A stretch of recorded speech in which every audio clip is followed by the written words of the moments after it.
Okay guys, I'm going to do one of my super quick sessions. So I'm going to train for about 15 to 20 minutes. I'm going to train press and front lever pulls. I'm just going to play around with different variations of press. Got no real goals today apart from just hitting some easy press work. So general warm up, I'm just going to warm the wrists and the hands up and the hips. I've just been at the beach, so I'm not too bad.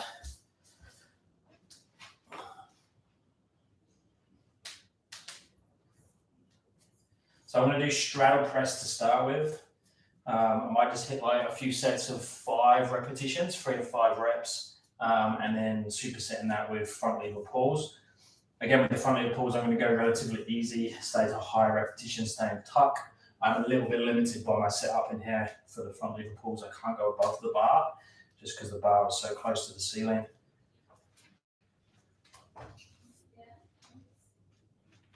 So I put a video up the other day about this bottom position of the press handstand. So getting into this position and measuring where your hip comes to your hands. So getting the hip to be on top of the palms. So at that point, and getting conditioned there. So be able to hold this position, hang out there. And if you assess yourself and your hip is too far away from the palm, then how do you get closer to that? So either using strength and planching more, or using flexibility and stacking the hip on top of the hand to go up there.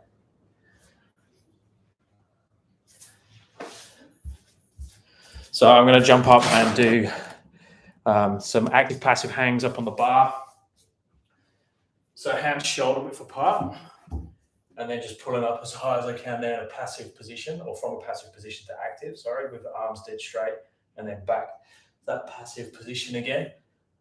So just condition the scapula there.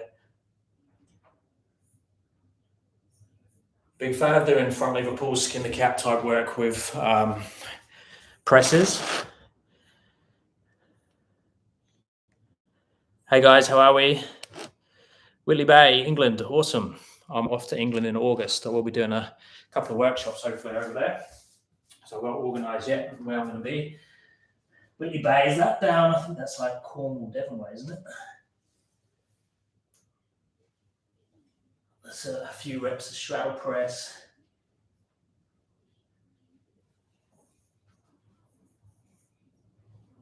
Let's warm that up.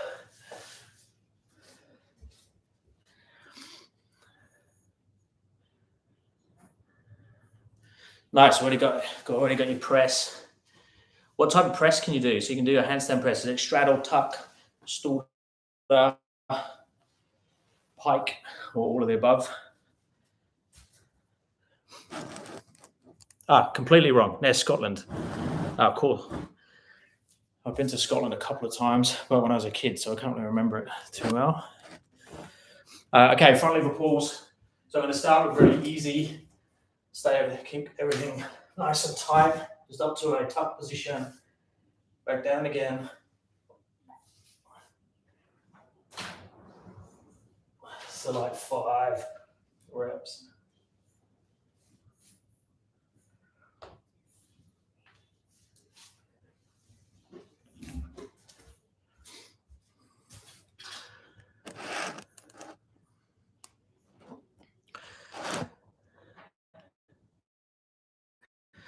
Just started training for the handstand and I can hold it for 5 seconds. How can I improve? So just look at all the different elements. So you want to be training something for the overbalance, something for the underbalance, something for the kick up, so the entrance. So normally if you're around that 5-10 second mark, I would still be doing a lot against the wall. So doing the heel pulls and toe pulls on and off the wall. So kick up to the wall, there, pulling away from the wall for your heel pull. So using the fingers, not the wall, so I'm not kicking off the wall. And then the other way around, so doing the toe pulls. So this way around.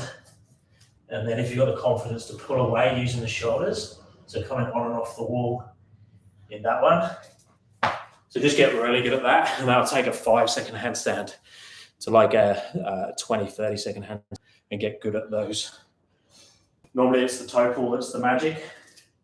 That will normally fix a lot of issues.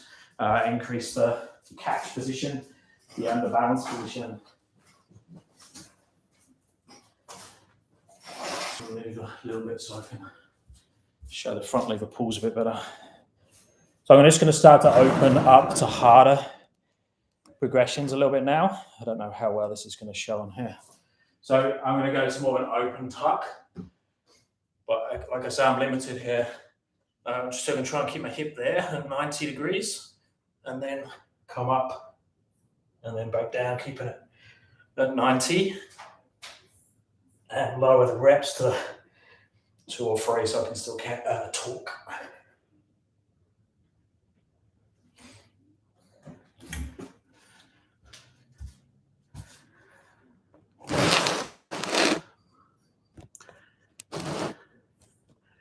Okay, a little rest and then I'll get 5 straddle presses in a row.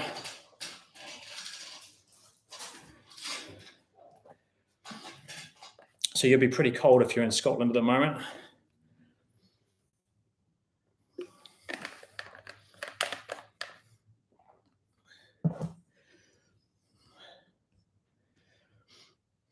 Noah, what presses can you do? Can you do, is it straddle, pike, stalder, tuck, or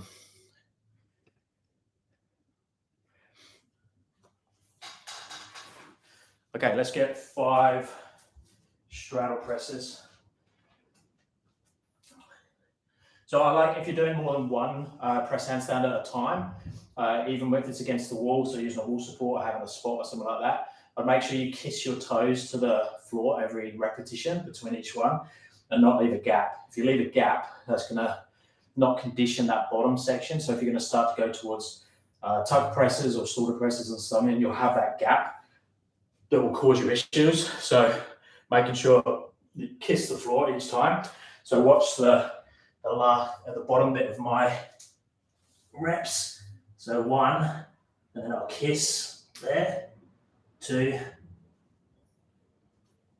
3, 4, 5.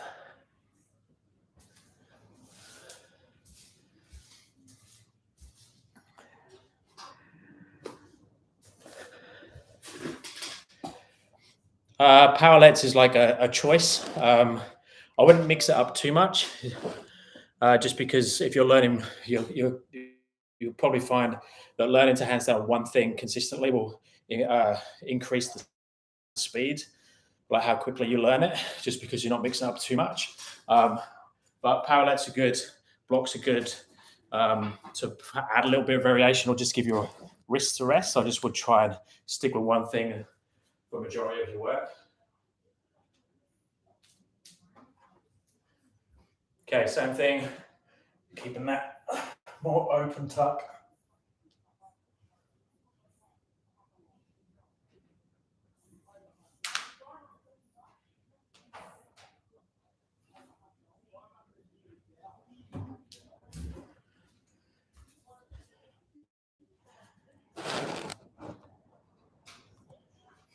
Okay, a little rest again. So let me know, guys, if you've got any particular questions on press or anything to do with the handstands. I can demo stuff in between.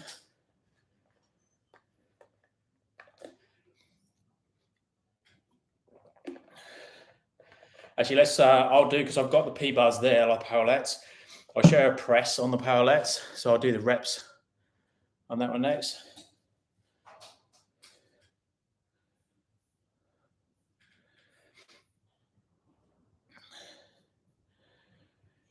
Okay, let's just show that. So I'll do some reps, presses, but on the power lets. So the differences with the power lets, obviously, is the way you grip the bar, but also if I'm using this, it's going to increase the height. So it's like I'm on a slight deficit now. So my feet are lower than my hands. So in some ways, especially to do multiple reps, it's a little bit harder to kiss the floor each time.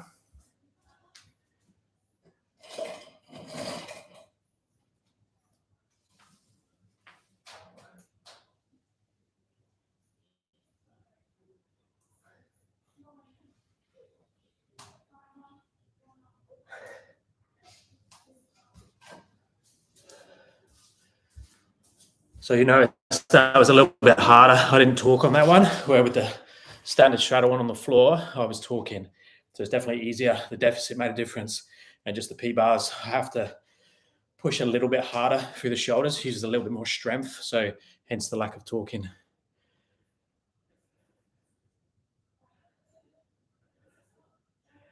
Hey, Stuart, what's your thoughts on value of opening and closing the shoulders while BTW? What do you mean by BTW? Am I being silly? What's BTW mean? Back to wall.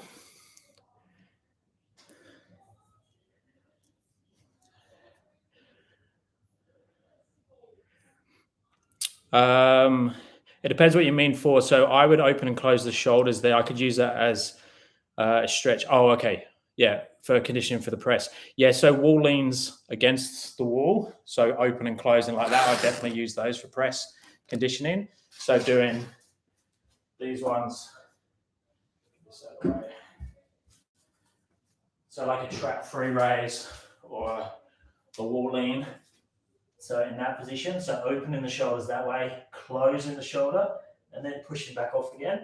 This is definitely a prerequisite to start working the wall presses, is to be able to come on and off the wall. And then when we go through the press, we'll close the shoulder there, come down, see if you can roll the spine down, touch the floor, come back up, and then open the shoulder back off again there. That's really, really important to do that open and closing. Sometimes when I'm programming for people, I will get them to do that separately. So that open and closing of the shoulder, just to condition that closed position. That's really important for the press. If you can do it like, because you've got a bit of control in your freestanding, you could just check whether you can do it freestanding as well. In terms of how far back from the wall, so I would just see what your like compression or control is like as you come down, to see where you can kiss the floor with the toes. And that will tell you the distance that you need to work in with your reps against the wall. So that's going to show you your distance. So if I can't get off the floor, so if I can't press here, say here, like if I can't get up, I'm going to have to move my hands slightly further out. So if I can get up now there, ideally I need to show control that I can open and close that far off the wall. If you find that is way too big though, you got to be a little bit careful that you're not just smashing yourself and collapsing in the void. Then you might just need to work flexibility a little bit more and bring it back. So just be careful you don't go too far. But I would just experiment and go close to the wall first. Check you can go on and off as one. So if that's your shoulders, it's just your shoulders that are going on and off the wall. So they take your spine and your legs to the wall, but it's the shoulders that come on and off. And then just slowly increase the distance away from the wall and just see where you can get to.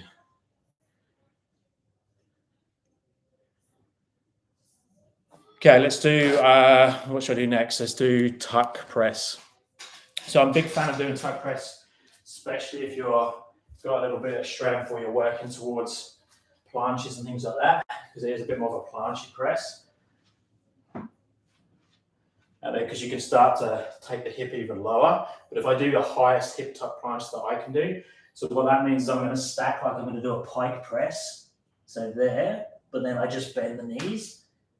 And then from there, I go up into my handstand. And then I know on the way back down to get to that same position, extend the legs, kiss the floor. And then if you want to make it more strength-based, you would just bend the knees a little bit more, which would bring the hip down a little bit lower and make it a bit more like a planche press.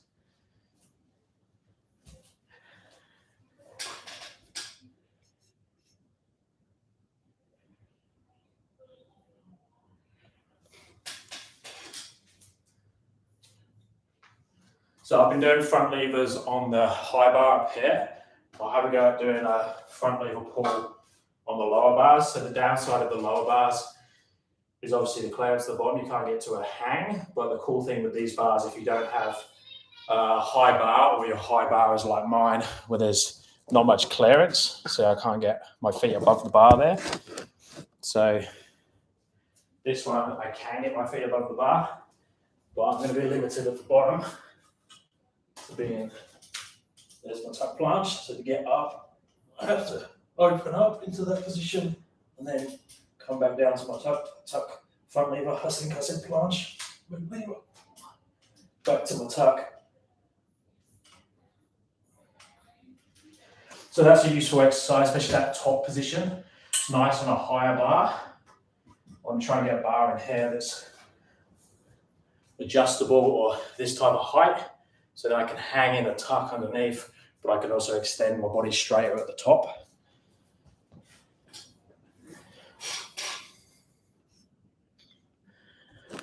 Okay, done tuck press. Let's do shoulder press next.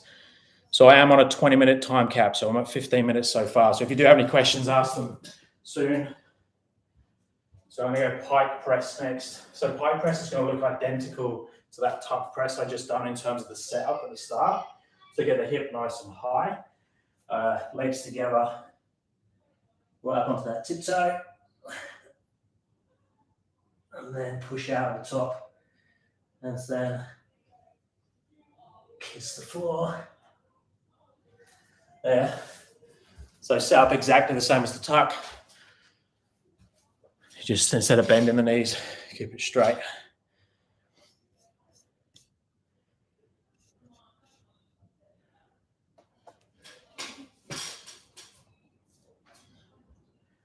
Okay, next one, I'll have a little rest and then I'll do a combination. So I'll do a straddle press, a tuck press, and a pike press.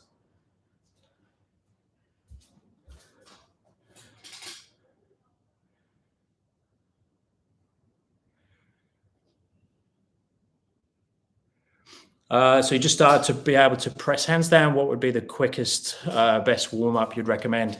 If you just start to do press handstand, obviously just get a balanced handstand.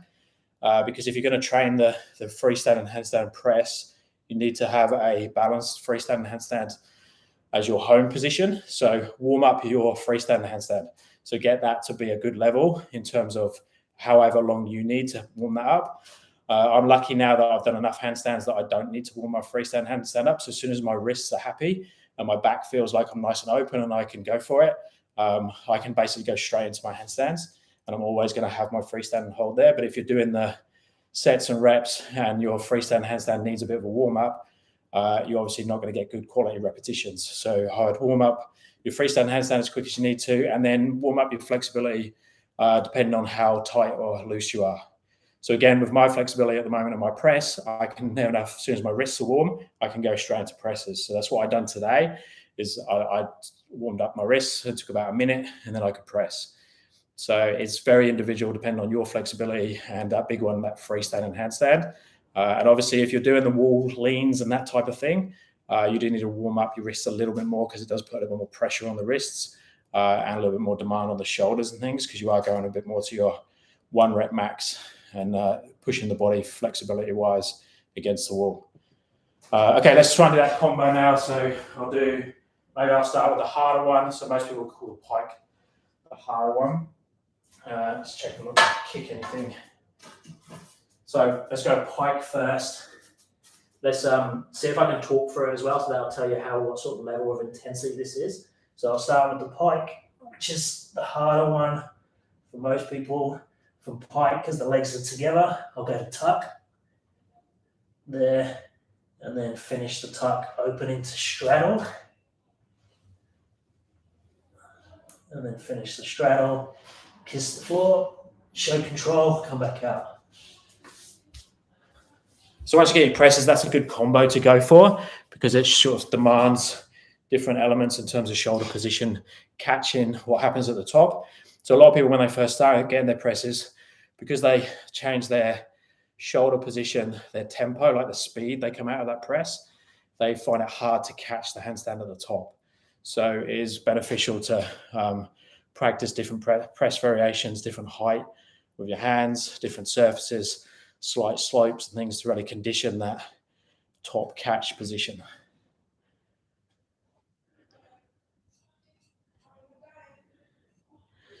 Quick tip for balancing handstand.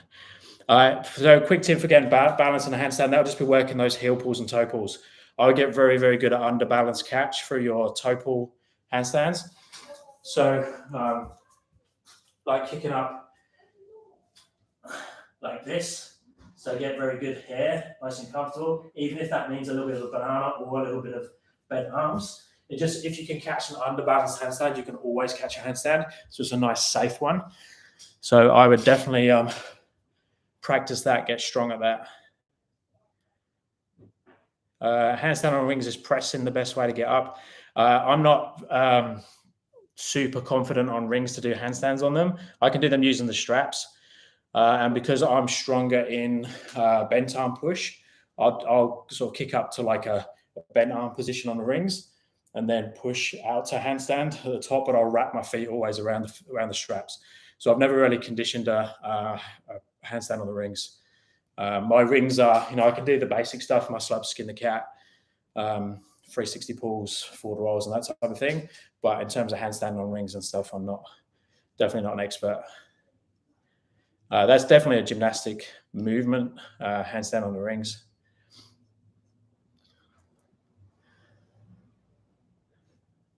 Okay, I've done no warm-up for my shoulder press, but let's just see if I can add the shoulder press to the mix to finish. So if I'll go to see if I can do a shoulder press, straddle press, tuck press, and pike press, or in a combo to finish. No, I'm not promising anything, and this isn't going to be pretty. But that's the beauty of the live sessions. You're seeing like real stuff instead of it being the polished Instagram version. So, and because I want to edge my bets and give me my best chance of getting it, I'm going to straddle out instead of starting on the floor. So let's see if I can go shoulder, pike, tuck, straddle. And if I get finished out, see if I get handstand push up in there as well to finish it. So drag the feet as I do. Let's come down. I've messed it up already, but let's freestyle it. So I've done my straddle. Let's do a pike. There. And then what have I got to do? Tuck. So tuck. I promise you a handstand push up. Let's try. Whoa, this is messy. And then I've got to finish in my straddle out. Slide on the floor, lift up at the end. Okay, that was messy, but I got through them all. Not too bad without warming up. Okay, guys, any quick questions before I sign off? There's a super quick session, 22 minutes on the clock. Goal was a 20-minute press session with a combined Q&A. So I would tend to train like that, especially on weekends. I just don't have that much time. So literally my wife's cooking dinner. We've just been down the beach. I had 20 minutes. So I said, I'll do a quick session and make it even more interesting by going live. How long can you handstand maximum? My best is just under 3 minutes. I can always hold, if I'm not super set of anything else, I can always hold over 2 minutes. But I don't really train it beyond that. I go up to a good 2 minutes. I was trying to get over 3 minutes at one stage. I just got bored with doing conditioned holds. I think if you can always do a 2 minute hold, that's enough, unless your goal is to do crazy long handstands. So I can hold a one arm handstand. So I don't think I need any more time for what I'm aiming for. I'd rather have handstand push-ups and presses and planches and things, plus the handstands. Thank you. All right, guys, I'm going to sign off. I will check back and look at any of the comments or the questions, and I'll answer them as best I can. And I'll keep the videos coming. Let me know if you have any questions. If you want to reach out for coaching or anything, check out my website, www.paultwyman.com.au. And I'll speak to you soon. Cheers, guys.